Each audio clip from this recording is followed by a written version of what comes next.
اور یاد رکھیے گا کہ ظہور امام مہدی رضی اللہ تعالیٰ عنہ سے پہلے یہ فتنے اس قدر شدت پکڑ جائیں گے کہ نعیم بن حماد نے حضرت سعید بن مسیب رضی اللہ تعالیٰ عنہ کا فرمان نقل کیا ہے کہ شام میں اتنے فتنے برپا ہوں گے کہ ایک مقام پر جو ہی فتنہ ختم ہوگا دوسرے مقام پر شروع ہو جائے گا۔ فرمایا اسی دوران فَلَا تَتَنَاهَا حَتَّى يُنَادِي مُنَادٍ مِّنَ السَّمَاءِ إِنَّ أَمِيرَكُمْ فُلَانٍ، اس وقت تک یہ فتنے رکیں گے نہیں جب تک آسمان سے ایک منادی کی ندا نہ آ جائے کہ تمہارا امیر فلاں ہے۔ یعنی امام مہدی رضی اللہ تعالیٰ عنہ کی آمد ہو چکی ہے، ان کا ظہور ہو چکا ہے۔ یہ حدیث نعیم بن حماد کی کتاب الفتن میں ہے جو امام بخاری اور امام مسلم کے استاد ہیں، اور دوسری روایت میں ہے کہ آسمان سے یہ آواز آئے گی هذا خلیفۃ اللہ المہدی فاسمعوا له واطیعوه، یہ اللہ کا خلیفہ المہدی ہے، اس کی اطاعت کرو، اور یہ آواز مشرق و مغرب میں گونج اٹھے گی، اور اس آواز کی گونج ایسی ہوگی کہ سونے والے بیدار ہو جائیں گے، اس آواز کو سن کر سونے والے اٹھ کھڑے ہوں گے۔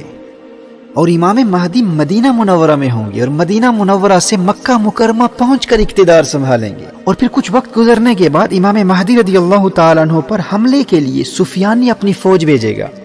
اور سفیانی کی یہ فوج بیدا کے مقام پر زمین میں دھس جائے گی۔ اب چونکہ سفیانی کی اس فوج کا زمین میں دھس جانا امام مہدی کے ظہور کی علامات میں سے ایک واضح علامت ہے، اہل علم نے احادیث کی روشنی میں اس علامت کو ظہور مہدی کی ایک بڑی اور واضح علامات میں شمار کیا ہے۔ جب سفیانی کی فوج زمین میں دھس جائے گی، اس علامت کے ظاہر ہونے کے نتیجے میں دنیا بھر کے اہل اللہ، اولیاء اللہ، ابدال الشام، شام کے بڑے بڑے ابدال، اور اصائب عراق مکہ مکرمہ میں کعبۃ اللہ کے سامنے مقام ابراہیم اور رکن حجر اسود کے درمیان امام مہدی رضی اللہ تعالیٰ عنہ کے ہاتھ پر بیعت کریں گے۔ اور حضرت عبداللہ ابن عباس رضی اللہ تعالیٰ عنہ کی روایت کی روشنی میں اصحاب کہف بھی امام مہدی رضی اللہ تعالیٰ عنہ کے مددگاروں میں شمولیت کے لیے آ جائیں گے۔ اور امام بدر الدین عینی علیہ رحمہ نے عمدۃ القاری صحیح بخاری کی شرح میں اپنی تحقیق کی روشنی میں اس حدیث کی سند کو مرفوع لکھا ہے۔ اور آگے چل کر دجالی فتنوں کے مقابلوں کی تیاری کے حوالے سے میں کلام کروں گا کہ کس طرح ہم اپنے آپ کو تیار کر سکتے ہیں۔ اگر ہم اس وقت زندہ ہوئے یا ہماری اولادیں اس وقت موجود ہوں تو دجالی فتنوں سے بچنے کے حوالے سے ہماری حفاظت کے لیے روحانی اور مسنون طریقے کیا ہیں۔ اس ضمن میں سورۃ الکہف کی اہمیت اور سورۃ الکہف اور اصحاب کہف کا جو آپس میں باہمی ربط ہے، اس پر انشاءاللہ آگے چل کر تفصیل سے کلام کروں گا۔ تو میں امام مہدی رضی اللہ تعالیٰ عنہ کے ظہور سے پہلے کی اور بعد کی چند بڑی واضح علامات پر کلام کر رہا تھا۔ اسی طرح منصور جو کہ اہل بیت میں سے ہوں گے اور ان کا لقب الحارث ہوگا، اور اہل علم کے نزدیک یہ منصور امام مہدی رضی اللہ تعالیٰ عنہ کے بھائی یا چچا زاد ہوں گے، اور ان کی دائیں ہتھیلی پر ایک سیاہ تل ہوگا، اور وہ اس وقت مشرق کے آخری کونے میں ہوں گے اور اہل خراسان کے ساتھ مل کر امام مہدی کے حق میں سفیانی سے براہ راست مقابلہ کریں گے۔ اب اس چچا زاد بھائی کے حوالے سے روایات میں بہت اختلاف ہے، آگے چل کر میں اس کی وضاحت کروں گا۔ اچھا دیکھیے، سفیانی کی فوج جب اللہ کے عذاب کا شکار ہو کر زمین میں دھس جائے گی، اس کے بعد کے زمانے میں جب اہل اللہ امام مہدی کے ہاتھ پر بیعت کر چکے ہوں گے اور عام مسلمان بھی امام مہدی رضی اللہ تعالیٰ عنہ کے ہاتھ پر بیعت ہو چکے ہوں گے، پھر وہ وقت آئے گا جب امام مہدی رضی اللہ تعالیٰ عنہ سفیانی سے جنگ کے لیے روانہ ہو کر حد شام تک سفر کریں گے، اور سفیانی کو گرفتار کر کے امام مہدی رضی اللہ تعالیٰ عنہ کی بارگاہ میں لایا جائے گا، اور امام مہدی رضی اللہ تعالیٰ عنہ سفیانی کو قتل کریں گے، اور یہاں امام مہدی رضی اللہ تعالیٰ عنہ کے ذریعے سفیانی کی تباہ کاریوں، فسادات اور ظلم و ستم کا سلسلہ ختم ہو جائے گا۔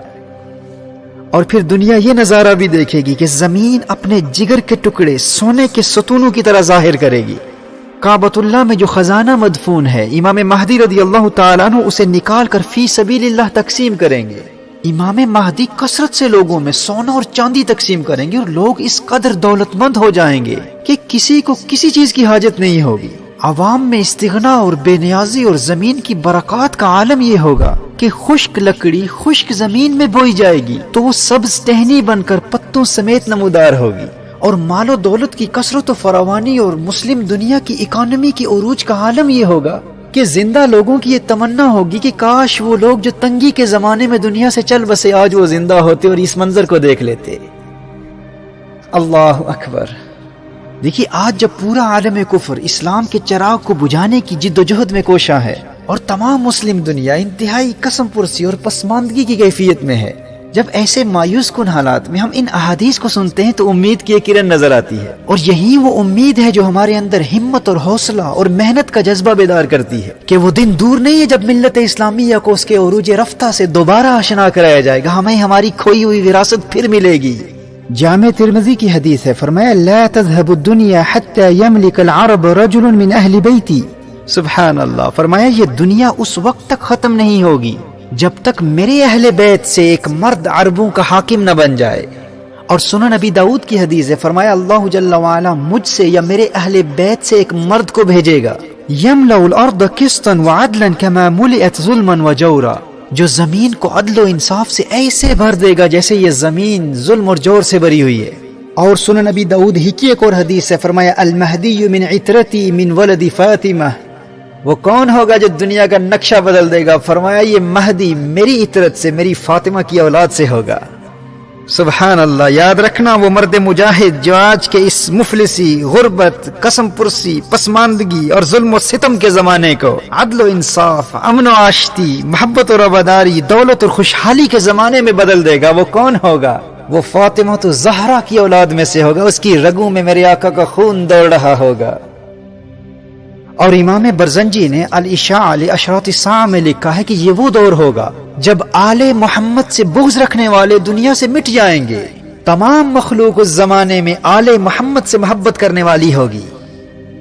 اچھا، امام مہدی کے دور حکومت میں جو امن و خوشحالی کا دور ہوگا، مال و دولت کا دور ہوگا، جب مسلم دنیا کی اکانومی اپنے عروج پر ہوگی،